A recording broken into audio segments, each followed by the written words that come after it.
భావితరాల రైతులకి అందించడానికి శాసగిరిరావు గారు. నేల తల్లిని నమ్ముకుంటే అది మనల్ని ఎప్పుడూ మోసం చేయదు. కానీ మనం ఆ నేల తల్లికి ఏమిస్తున్నామన్నదే ముఖ్యం. రసాయనాల కాలుష్యం నుంచి భూమిని కాపాడుతూ ఆరోగ్యకరమైన రేపటి కోసం అడుగులు వేస్తున్న ప్రజాకవి, జాతీయ ఉత్తమ ప్రకృతి రైతు పురస్కార గ్రహీత శ్రీ దర్శి శేషారావు గారు.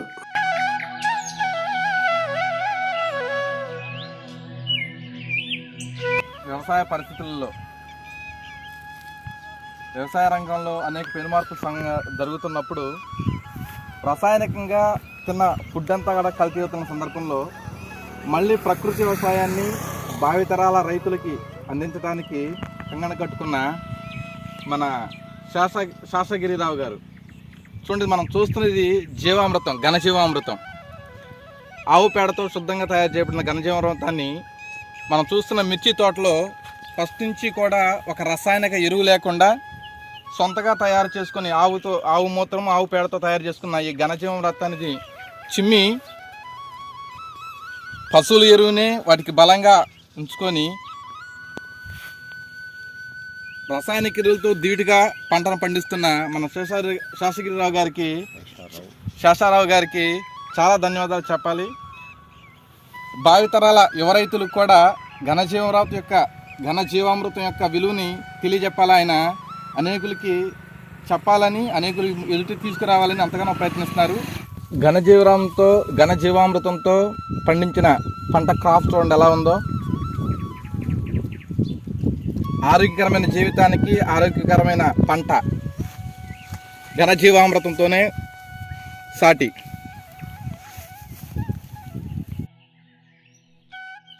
ఆయనే శేషారావు. వ్యవసాయం అంటే కేవలం పంట పండించడం మాత్రమే కాదు, భావితరాలకు స్వచ్ఛమైన ఆహారాన్ని అందించే ఒక గొప్ప సంకల్పం అని నమ్మారు. పురుగు మందులు లేని సేంద్రియ పద్ధతులతో ప్రకృతికి విఘాతం కలగకుండా ఆయన సాగిస్తున్న ఈ ప్రయాణం అద్భుతం. ప్రకృతిని ప్రేమిస్తే ప్రకృతి మనకు అంతకు మించి తిరిగి ఇస్తుందని ఆయన నిరూపించారు.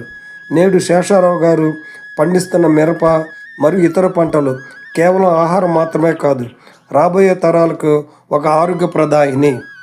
శేషారావు గారు ఒక రైతు మాత్రమే కాదు, భవిష్యత్తు తరాలకు ఒక నిజమైన రోల్ మోడల్. ప్రకృతి సేంద్రియ వ్యవసాయమే మన అందరి భవిష్యత్. జై జవాన్, జై కిసాన్. ప్రకృతిని ప్రేమిద్దాం, పర్యావరణాన్ని పరిరక్షిద్దాం.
ఈ చిన్న వీడియో ద్వారా అనేకులు ఘనజీవామృతం యొక్క విలువ తెలుసుకోవాలని కోరుకుంటున్నారు.